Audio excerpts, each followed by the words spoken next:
You're listening to another episode of Mr. Allard's Neighborhood. This is the place where you're entitled to Brad's opinion. And now for your host, live in studio, Brad Allard. Live in the studio. Well, I'm here. I don't know how live I am. We have Kimmie Etheredge today with Optivia, and we're going to talk about that mostly, but we're also going to talk about school stuff because she's a former educator just like myself. Of course, she was a little higher on the food chain than I was. So we'll talk a little bit about that, and also because there's so much going on with the COVID and the school closures, and I'm just interested as a hearing from a former administrator how one deals with that and how one should deal with that and that kind of thing. So, but how are you doing? I'm doing great. How are you doing, Brad? It's fine. It's great. You know, it's like 75 degrees out here in January, so I can't complain too much about the weather. So if y'all are listening to the show or listen to it later somewhere where it's a lot colder and whatnot, we're very sorry. That's why you live in Texas, you know. But anyway, so Taylor, how are you doing over there? I'm well. How are you over there? Great. I finally found that YouTube connection, and it wasn't under Mr. Allard's Neighborhood, or just under Allard's with the apostrophe, and there it was. And Gotta love it. Yeah, well, fine, it's all good. But I don't know if you noticed, but we're now on YouTube as well. I as did. Spotify and Apple, so we're just multimedia here. But anyway, before we jump in and start talking about this and that and the other, let's talk about the sponsors here, of which you're one. CrossFit Burleson, thank you, Daniel, 317 Southwest Wilshire. And check out the webpage, CrossFitBurleson.com, and you can see the plans, the deals, the programs, whatever you want to talk about, the membership plans in particular.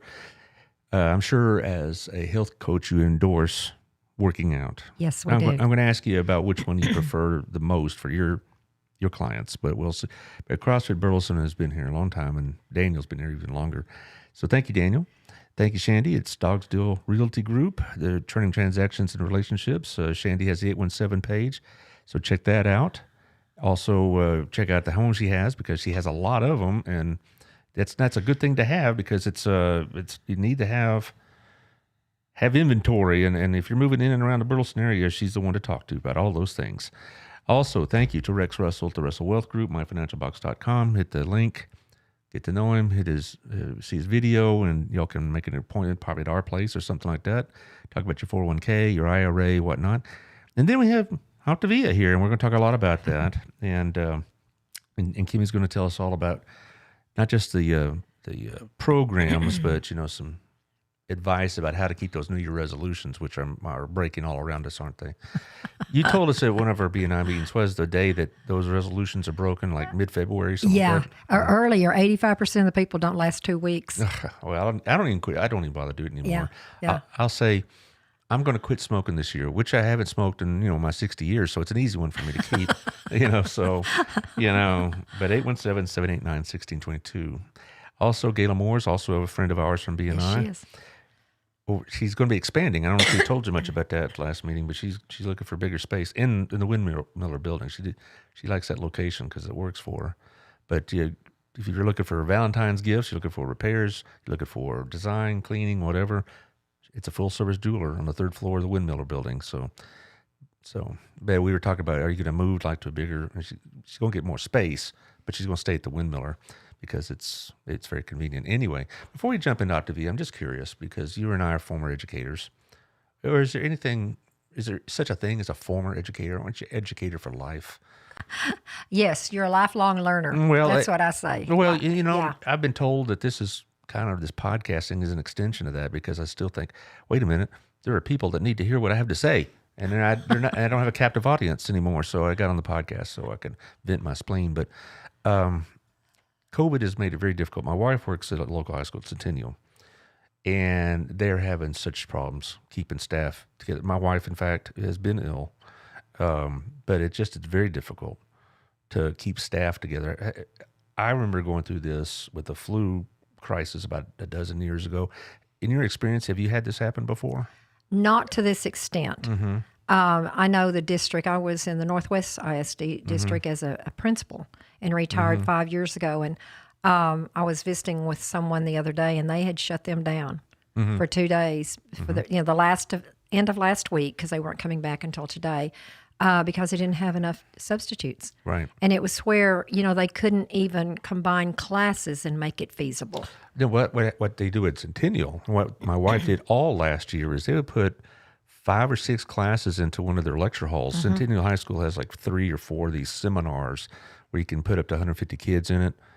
And not every school has that opportunity. I mean, they may have an auditorium, and then they have the cafeteria, and that's about it. But we have at Centennial, they have large spaces, and what they've been doing all week, last week, and doing yet today, and probably the rest of the week is, well, we don't have subs, so we'll just take so and so's class and put like 4 or 5, and have one sub trying to ride herd on about 100 kids, which has great educational benefit, no doubt. Oh, I'm sure, but I would not want to ride herd on 100 kindergartners by myself. No.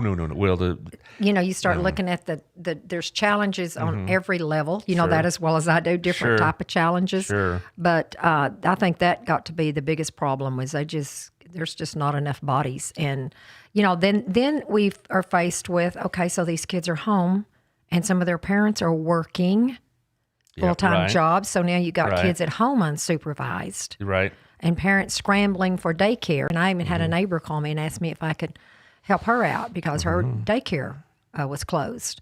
Yeah. And it's...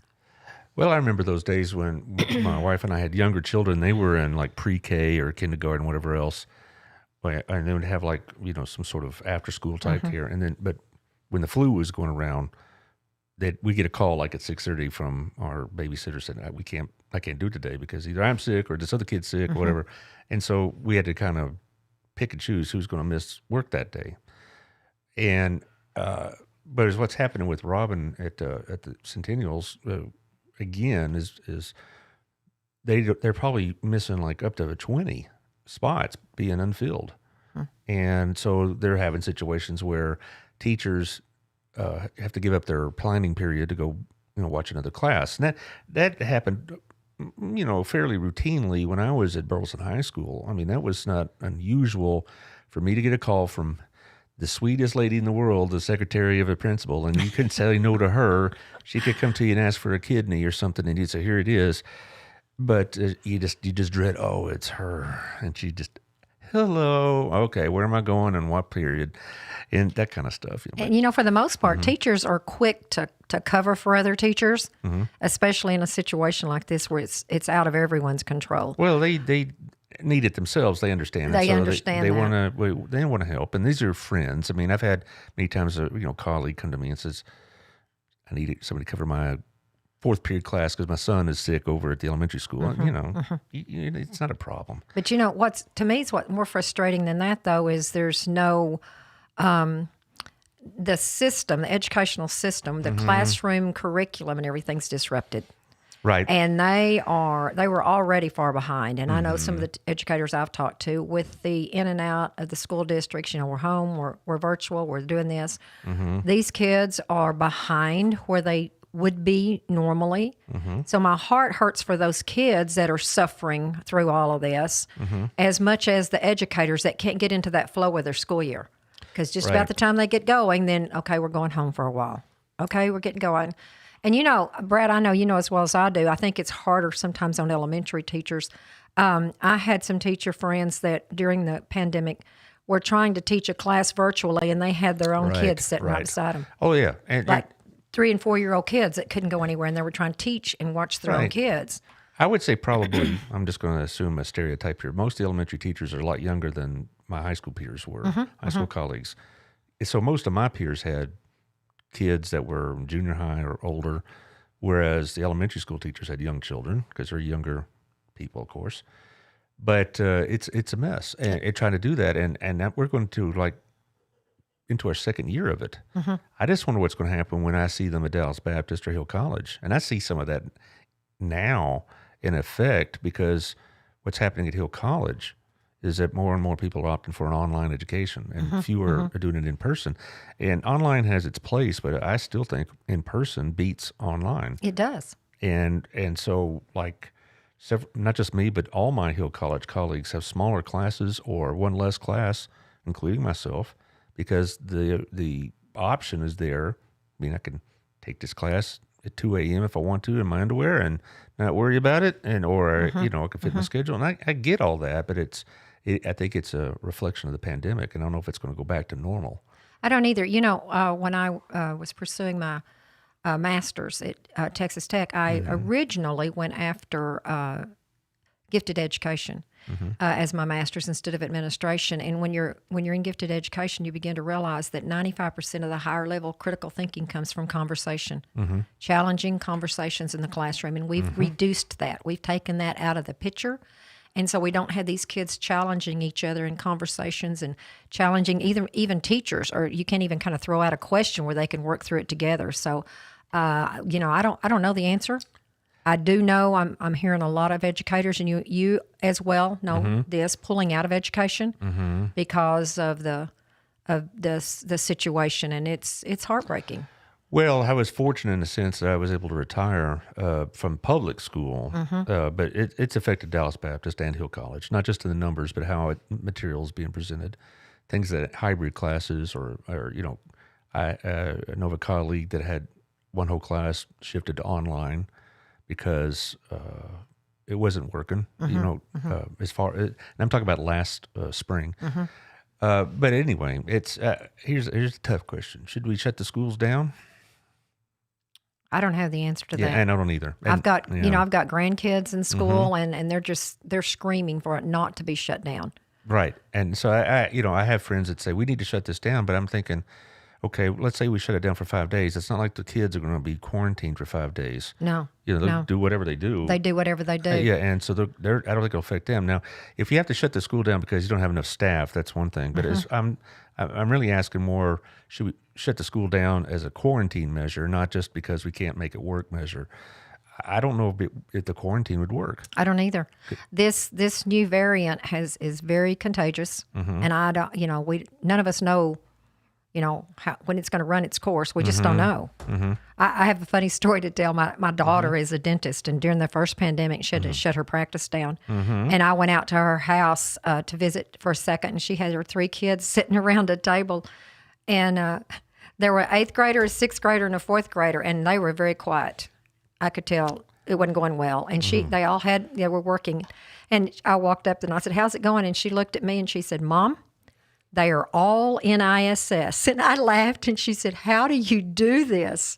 And the parents are stressed when they've got those kids at home. And they don't know how to help those kids, some of them. And so we've laughed over that. I immediately took those 3 grandkids and went to town and gave everybody a break because I thought they're fixing to be in big trouble with her.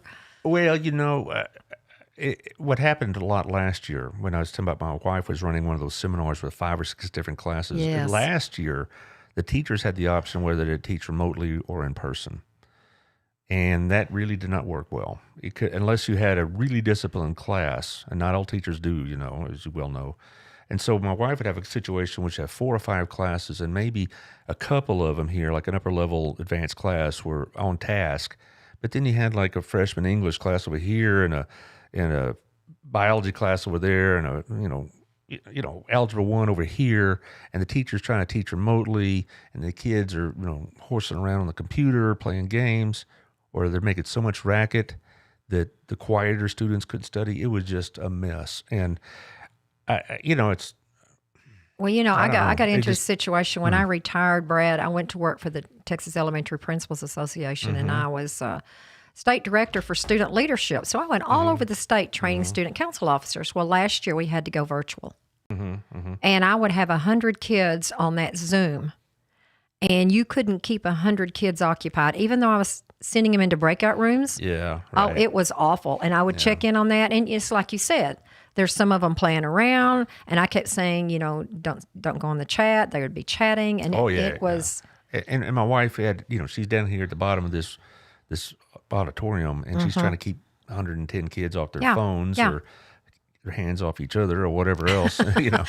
They were secondary.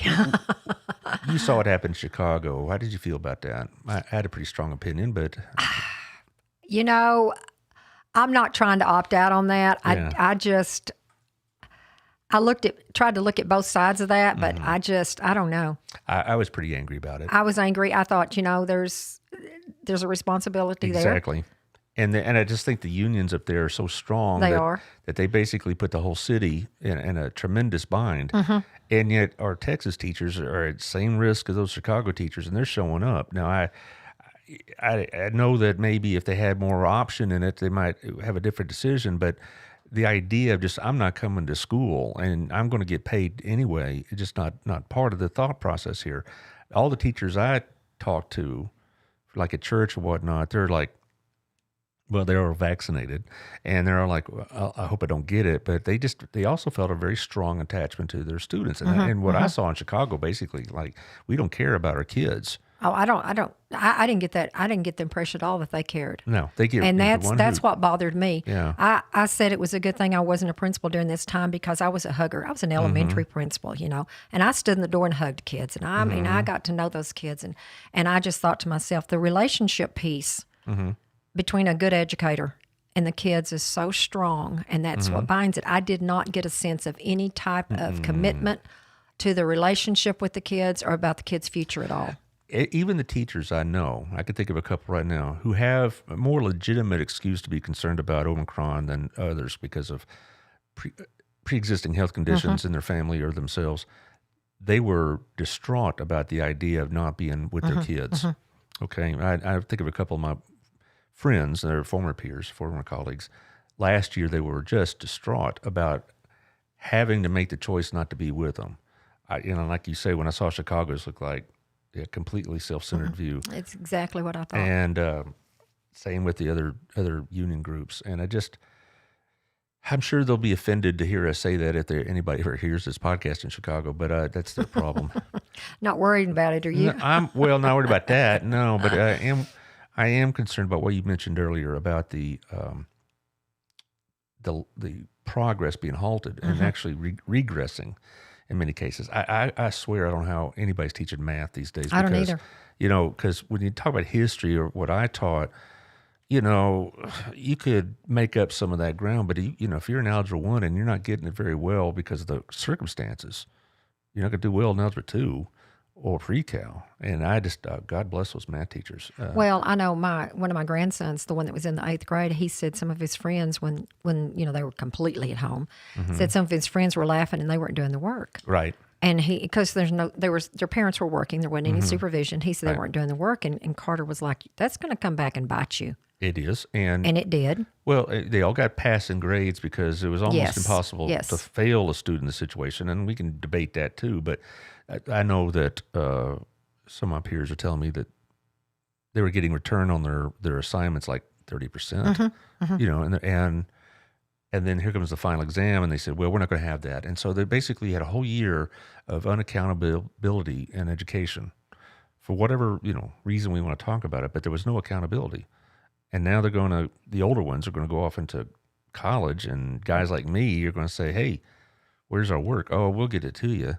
That's the attitude I'm seeing more and more these days. You really don't want to get me started on that because I have a real problem with the accountability piece, and it's due here, and that's when it's due. Yeah. And, we saw, of course, we keep back and forth, secondary, elementary. A real struggle is for those little pumpkins that are in kindergarten and first grade because some of them miss their whole kindergarten year. Yeah. Or their whole first grade year where they're building blocks of reading and math. And the teachers, the lower grade teachers are really taking a hit. Well, I know we talked all about education because it's our passion, but we did bring you here to talk about Optivia. All right. I do want to talk about that to some degree, but probably have to break it up by half and talk about the second round of sponsors. But here's a question my wife wanted me to ask you. Okay. I'm type 2 diabetic. Does Optivia work for somebody like myself? Yes. Okay. Obviously you understand that, the dietary issues with diabetes and all that. How does Optivia account for that? Okay, our products, we eat 6 times a day, which research has proven that's the better way for your system anyway. And we have our products, we call them fuelings, and they are scientifically developed to where they give you all 24 of your vitamins, minerals, and nutrients and a probiotic. But the way that they're constructed, Brad, when you take them 6 times a day, the small, the 5, and then the meal, it levels out your glycemic.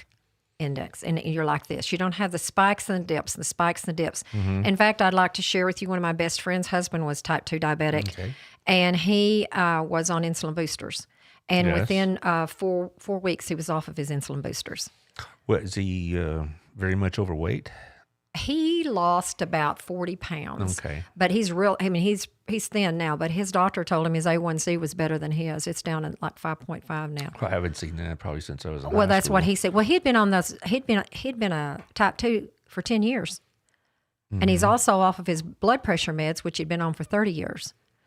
And so we don't really realize the impact weight has on us, or exactly what we're eating has on us. But these products are balanced with sugars, carbs, and proteins.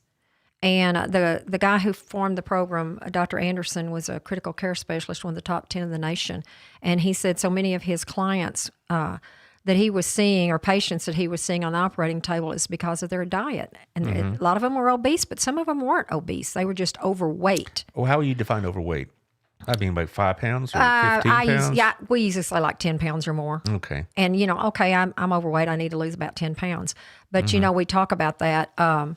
When I first started the program, I was about 75 pounds overweight. I thought I was 50. I remember you brought the pictures in. Yeah, they're kind of drastic, aren't they? Yes, they are. I was about 50 pounds in my mind. 50 pounds would have put me at a good weight. It wasn't on the BMI scale where I needed to be, but it was okay. And when I realized, and I was considered obese. On the chart, I was considered obese, and when you see them right across there, obese on the chart, it's kind of eye-opening. Yeah, it is a slap, isn't it? It is a slap, but you said at I don't care where you're at, church, event, or wherever, and you look around, and the biggest majority of our population is overweight. Okay. 75% overweight, 50% are obese. Wow, 50% of our population's obese? Yes, more than 20 to 30 pounds overweight. Well, like, when I look at myself, which I try to avoid, and it's a good reason, I'm probably about 10 to 15 pounds overweight from what I'd like to be. Yeah. But I've been real consistent on my weight forever. I mean, I haven't varied hardly a pound. I go to the doctor every quarter from an endocrinologist. Yes. And then twice a year for general checkups because I have to.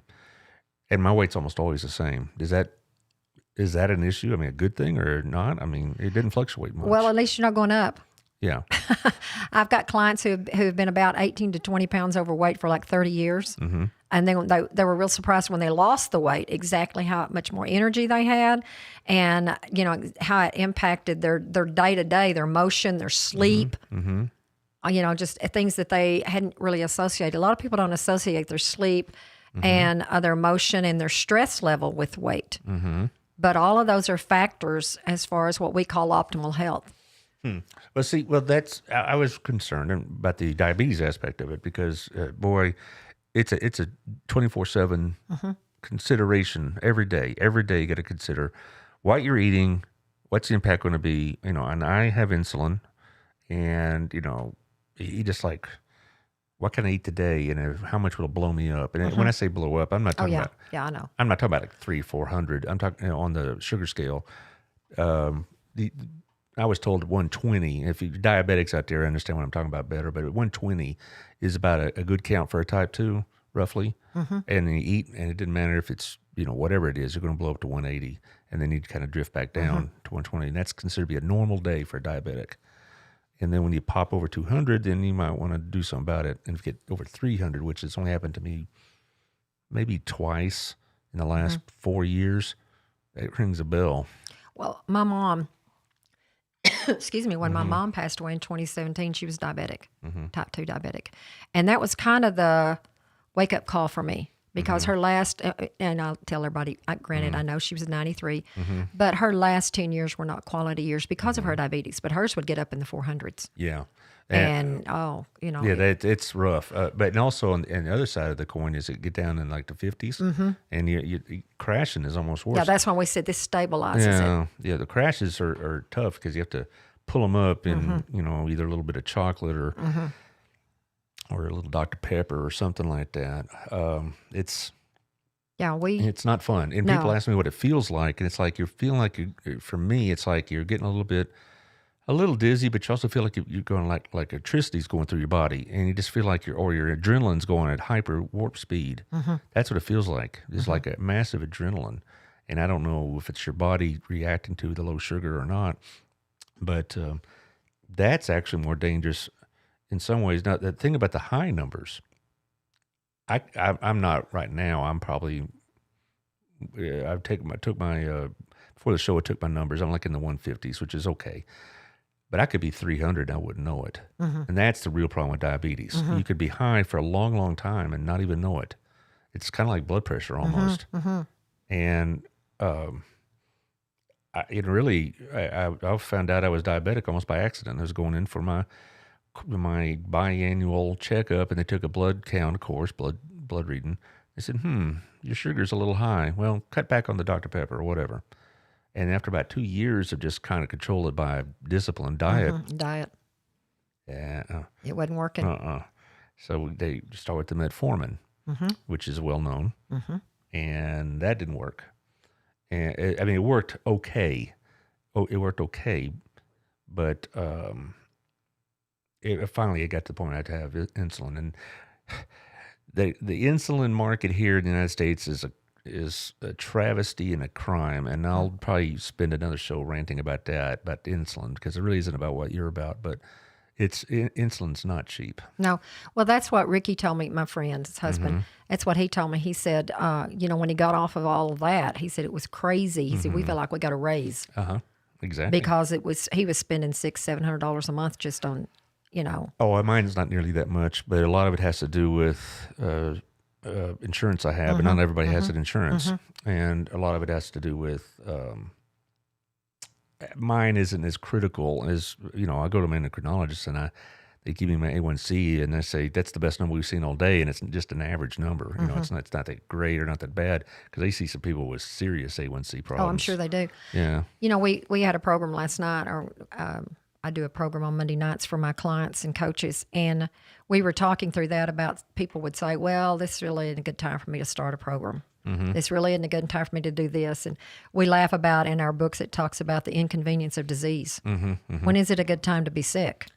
Or when is it a good time to have diabetes? Or when is it a good time to do any of that? And so, you kind of have to say, okay, maybe it's a good time. Maybe it's a good time to get healthy. Well, one question I want to have before we go to the second round of commercial breaks. You talk about eating 6 times a day. Somebody may be listening to this say, I work all day. I don't have time to stop and eat. I mean, these meals are they self-prepared? Yes. Okay. And the convenience of them is really what wins people over. I've got a lot of school teachers and a lot of nurses on the program, and there's no stopping for that.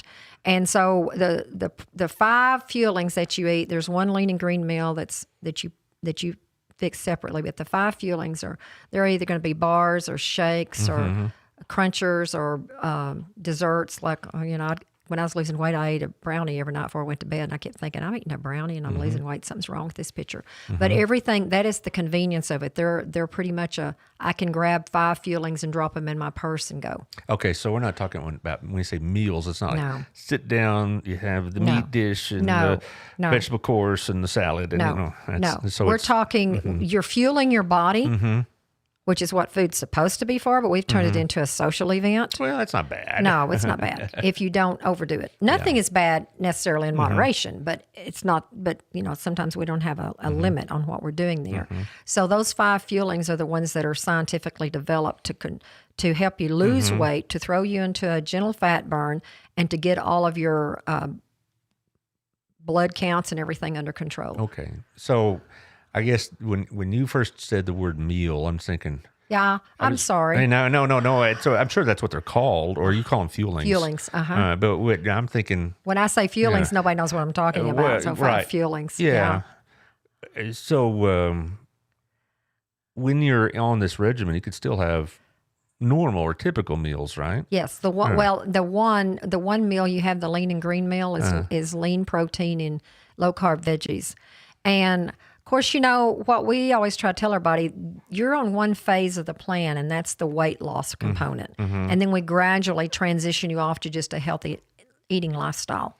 And by now, you've kind of learned which habits habits of disease for you and which ones are habits of health for you. Okay. But Yeah, I hear you. What you're saying. Just I'm thinking like, if I were on this plan, could I not go to Fresco's or when I go to Mambo's Fresco's, or whatever? I'll Or get. our place actually is where I go since they're a sponsor. See. Yeah. But I've eaten at our place too. Yeah. I'll either get a steak when I go out. I'll get a steak and a salad or grilled vegetables, or I'll get fajitas and get the grilled vegetables and a salad, or chicken and fish. I can work around all kinds of things with the veggies and stuff. See, there you go. Because when I go to our place, I get the chicken fried. Sure you do. And okay, this is what I tell everybody. Yeah. This is my word. Are you ready?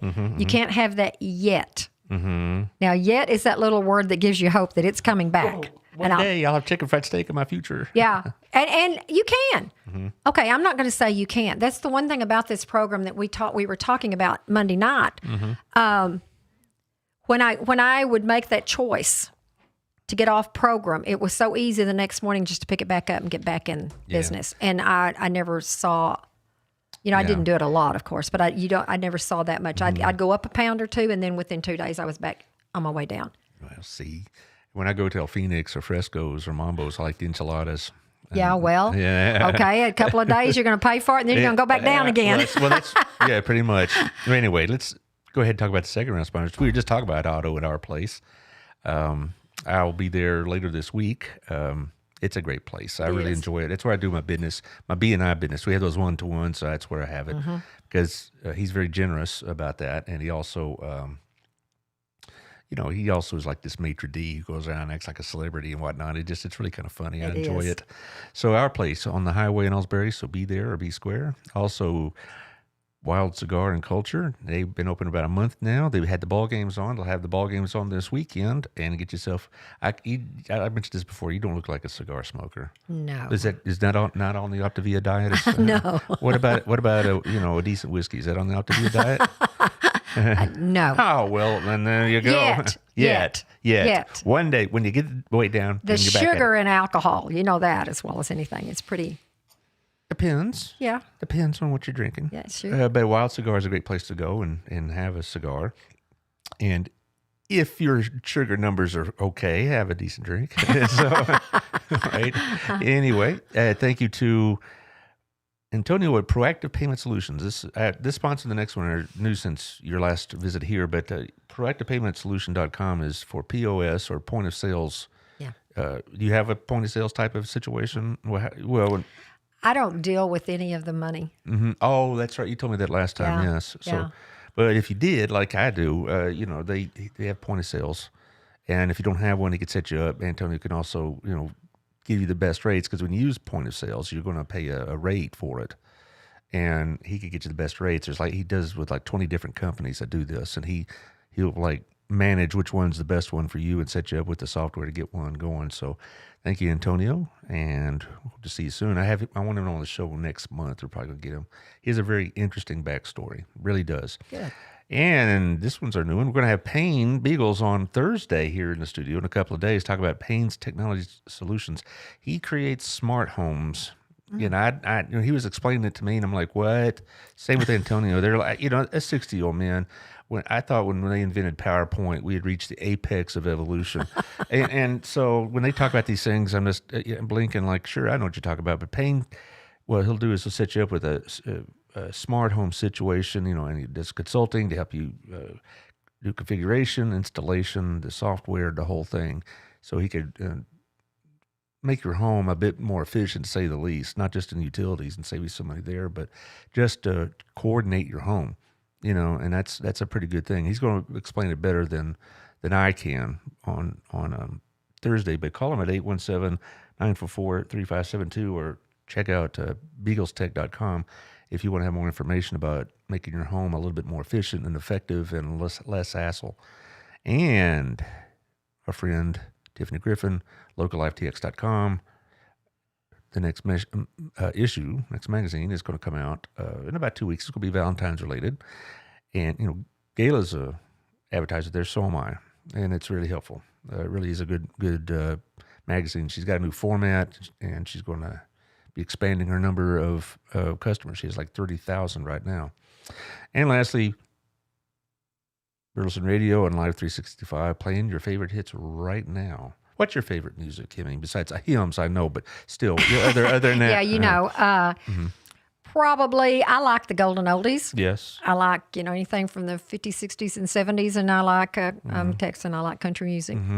Well, on the radio station, we play a lot of 60s and 70s, 80s, in that era. And also, as far as that country, the old country, the good stuff, Bob Wills and that crowd, we'll put them in a separate on a show like I that. was raised on Bob Wills, my dad. Yeah. Or Hank Williams. That's what I like. It's the modern country's fine, but they got plenty of stations that play that now. But you don't find a lot of stations that play, the Bob Wills and the Hank Williams, and we'll put them like on a special show. We don't put them in the rotation as such. But right now, probably it's who knows what it's playing. But I'm sure it's great and fantastic. Anyway, back to Optivia.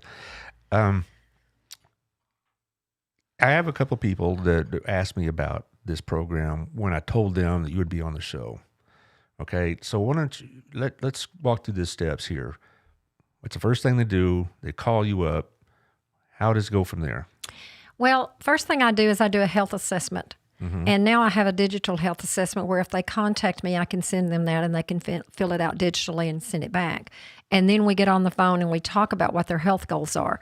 And if they have any health concerns that we need to work with, we've got programs for diabetes, we've got seniors, we've got gout, we've got I had nursing gout before. That hurts. Yes, we've got nursing moms. We've got all types of different programs. So we're not a one-size-fits-all, and I like to talk to them and see kind of what their goals are and what they're bringing to the table and design a program that's going to help them reach their goals the quickest. This health assessment, what is it? Asking questions about your weight, your height, your sugar yes. numbers? Yeah, well, it doesn't get into that, but it does ask you if you have any pre-existing conditions like the diabetes and things like that. And when habits. Yeah, and then when I talk to them, if they tell me that they've got they're a type 2, then we talk about their numbers and stuff because I just want to see how severe it is, like kind of where they are with that. But we get into a lot of issues about, okay, what are your habits as far as hydration? What are your sleep habits? What are your exercise habits? Because when Optivia deals with 6 macro habits, we deal with losing weight, keeping the weight off, and hydration. We deal with motion and exercise, sleep, mindset, and healthy surroundings. Because a really healthy person looks at all of that. When you say healthy surroundings, you mean, what do you... Well, a lot of it's supportive. That's a very good question because that's probably the most misunderstood. It's not only not keeping junk food in your house to where you're tempted, but it's people that are supporting your health too and not leading you off and... an unhealthy lifestyle. Yeah. A challenge is sometimes, someone will start the program and their spouse or somebody's not really supportive, and we have some ways we can work with them on that. Yeah. And but it's that part of it, working with them, I get a history for them, and then we talk about their goals, and then we talk about would the program be a fit for them, because I'll tell them I'm not real sure that we're the answer for you. And then if they say, yes, let's go forward with this, immediately I place their order. And I usually place the first order because I like to place it and get the most popular fuelings, because there's 64 fuelings to choose from. And I'll ask them, do you like savory? Do you like sweet? And I'll design their package for them because they're going to get it a month at a time. And I'll design that for them. And then I basically start right then preparing them and educating them on the program, and they'll start getting text from that first day forward. It takes about a week for the program to get in.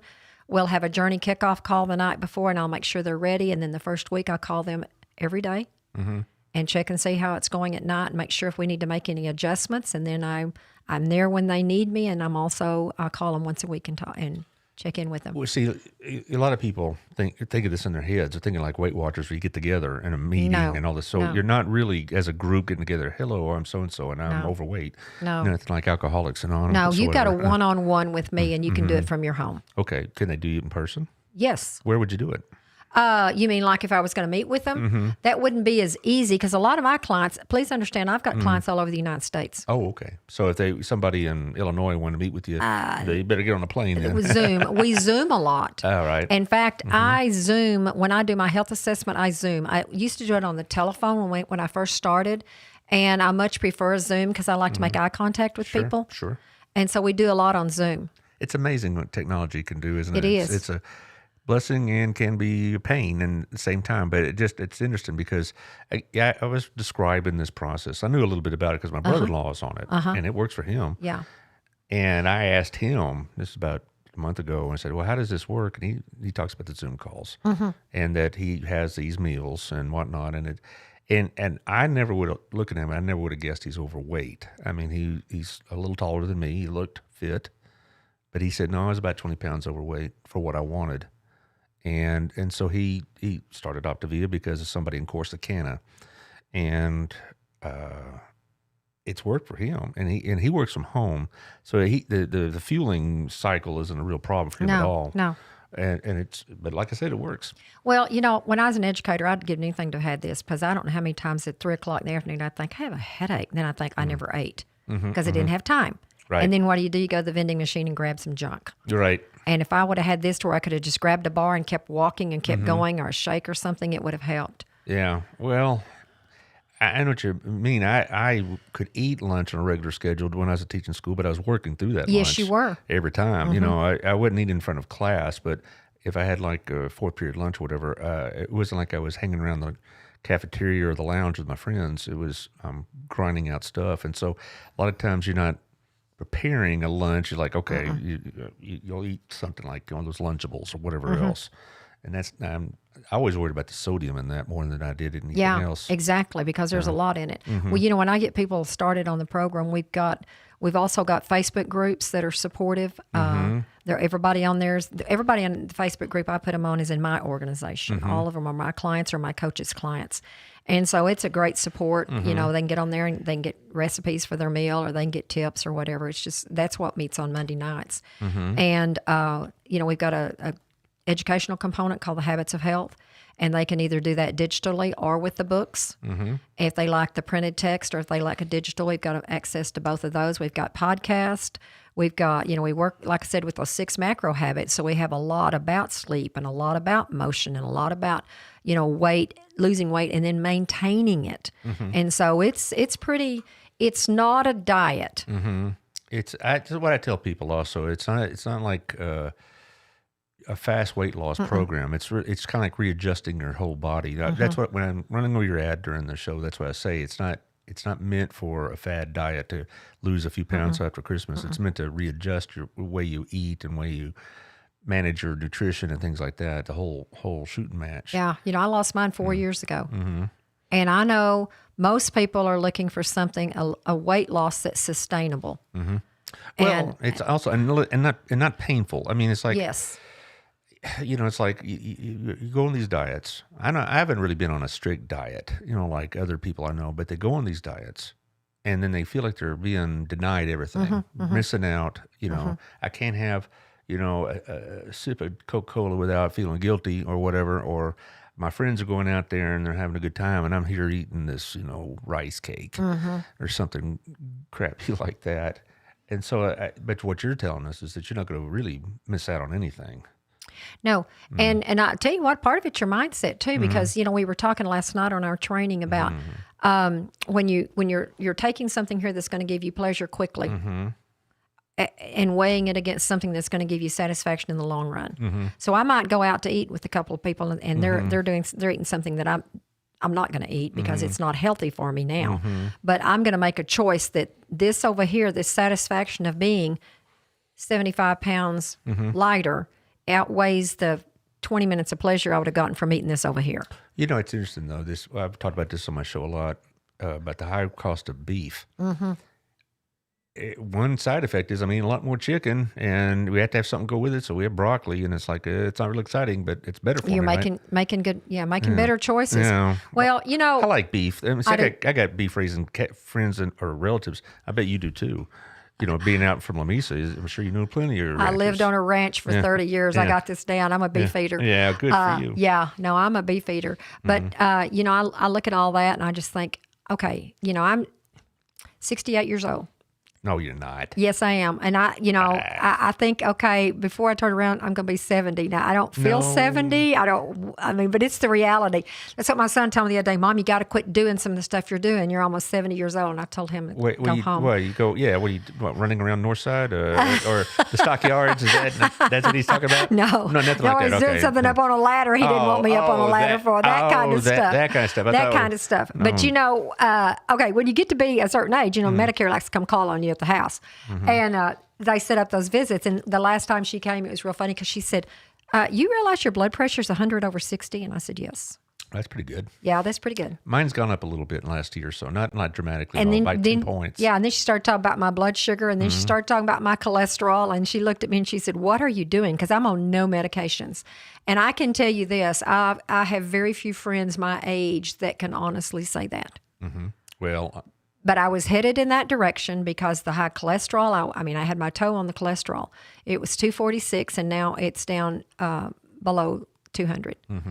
And I had the blood sugar was a concern because there was a familial thing there we were worried about. Right. And blood pressure has always been pretty good, but it was starting to ease up a little. And so now it's back where I'm real comfortable with that.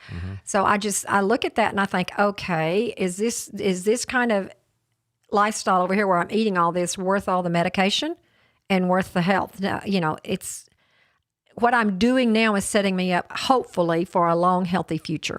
do you have your own personal website? No. Okay. So let's say somebody wants to contact you, talk about, cost and, the whatnot. Does insurance cover this? Some insurances do when they have the type that they build. Yes, we can. We've got some insurances that cover that. So how would they get a hold of you or Optivia to talk about cost and expense? Because I'm sure this is not a charity, I know. No, but- this is not a charity. And you've given my phone number out, which Right. I appreciate that. And also, if you go to Optivia's website, you cannot place an order without a coach. We are adamant about the relationship piece and adamant about you being coached through that because, there's about 85% of us can't lose weight without some support. And I was arrogant enough to think I was in that top 15%, and it didn't work for me. Well, I'll let them contact you about cost and expense. That would be great. But if they go on the Optivia site, they can't order without a coach. Right. And so they would have to designate me as their coach. If they contact you at your phone number, Yes. throw it back up there, Taylor, if you would, please. I don't have it memorized. I should, though. 817-789-1622. Yes.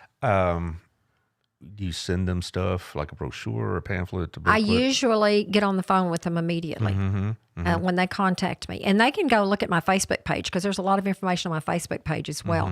But I get on the phone with them immediately because there's a lot to talk about. And then I do have a Facebook group called A Healthy Me that is Optivia sponsored. And within that Facebook group, there are several posts that explain the program and cost and everything. And so that's a real good tool for me to send them to because they're going to get their questions answered, but they're also going to see people that have had success in whatever their concern is. Like say you contacted me and said, look, can you do anything with me about type 2 diabetes?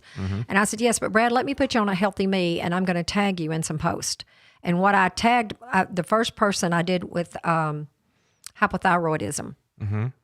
Well, no, it's Hashimoto's. Anyhow, she had Hashimoto's. Oh, I know somebody with Yes, Hashimoto's. she had Hashimoto's. And she said, can you help me? And I said, yes, but let me put this to, and so I put her on that A Healthy Me, and I searched Hashimoto's, and there was a post there somebody had asked, I have Hashimoto's. Will this program help me? There were 346 responses from people who had Hashimoto's telling how it had helped them. And so you can ask questions on there. You can go on there and say, I have this. Will this help me? Or has anybody on here done this program with this? And people will come on and answer your questions. Might be a bit of an odd question, but a lot of the people I know, students and ex-students and younger people, are in a financial situation that may make it difficult. Does Medicare or Medicaid enter into this at all? Not that I know of. And that to me would be a great expense that they could have. How much money those two programs would save if they were able to put a lot of their clients, if you will, on this program instead of just treating the effects of because a lot of people think of people that have weight problems as a factor of lack of discipline. A lot of times it's lack of finances. It's socioeconomic.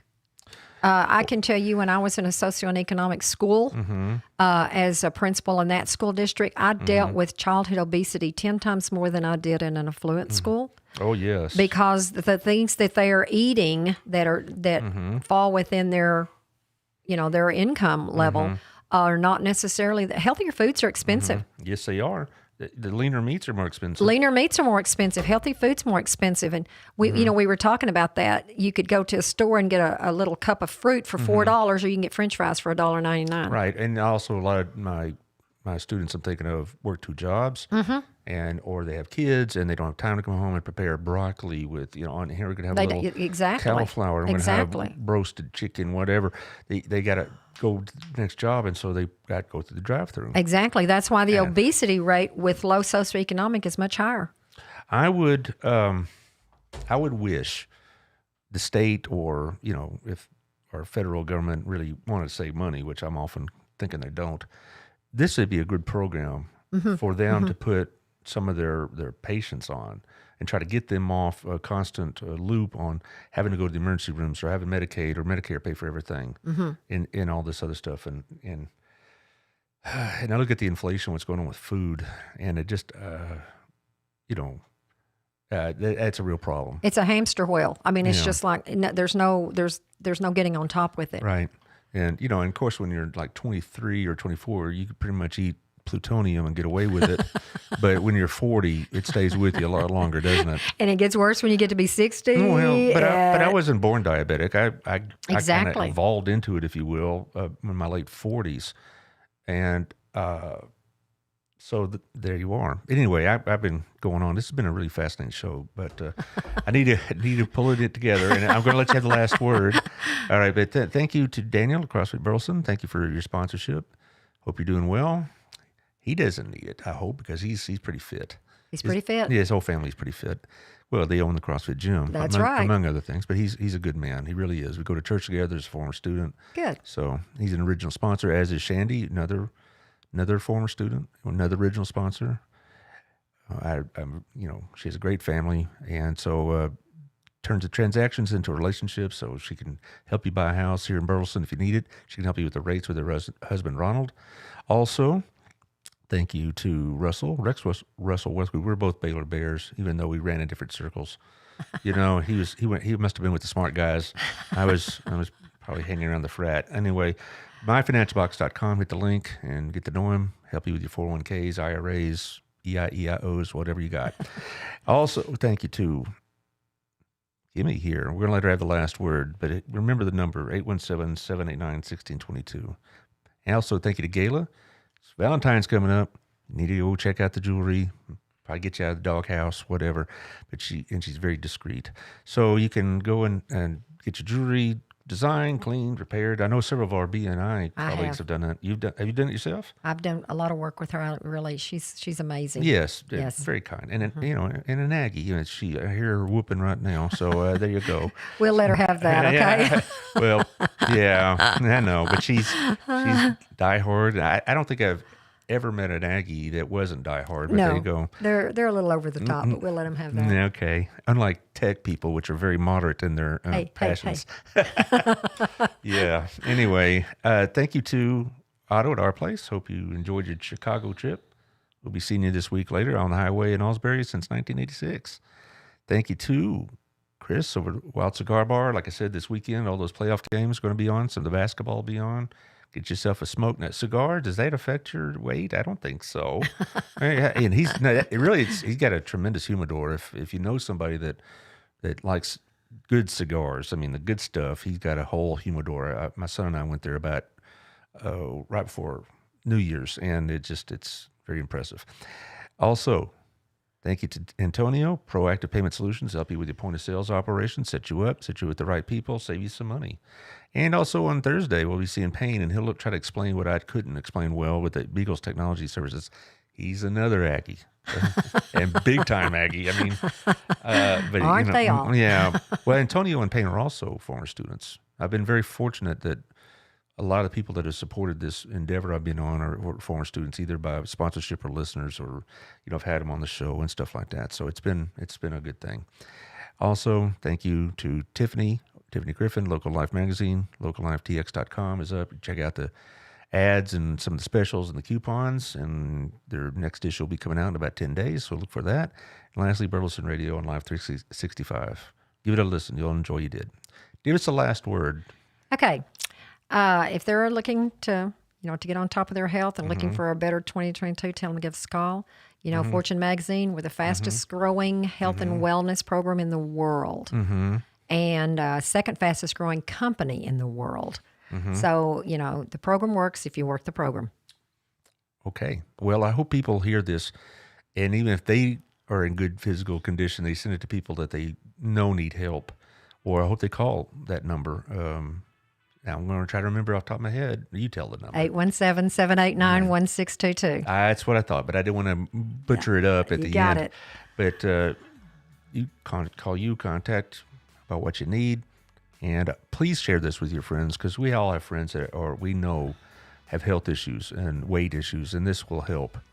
And we'll see you on Thursday with Pain.